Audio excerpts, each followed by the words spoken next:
পরীক্ষা হয়েছিল, পরীক্ষাতে আমাদের 25-24 লাখ পরীক্ষা দিয়েছিল, এখান থেকে টিকে ছিল 55,000, 55,000 থেকে নিয়েছে 18,000। আমরা 37,000ই বাদ পড়ে গিয়েছিলাম।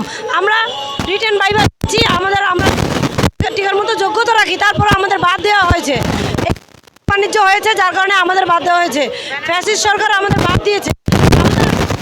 আমরা 57 এই প্রেস ক্লাবে মানে আমরা সব কিছু অনবরত ছিলাম, তারপরে আমাদের কোনো রেজাল্ট দেওয়া হয় নাই। এই জন্য আমরা এখন আমাদের 4,000-এর মতো শূন্যপদ খালি রেখে ওরা নিয়োগ কমপ্লিট করে ফেলেছে।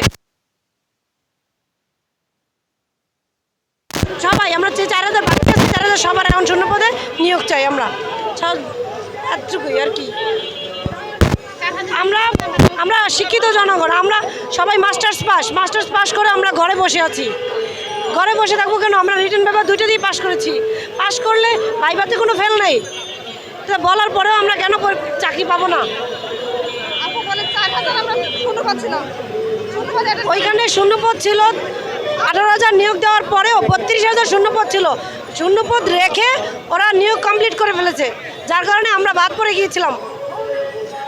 আমরা আমাদের অধিকার আদায় চাই, আমরা আমাদের দাবি আদায় জানাচ্ছি আপনাদের কাছে।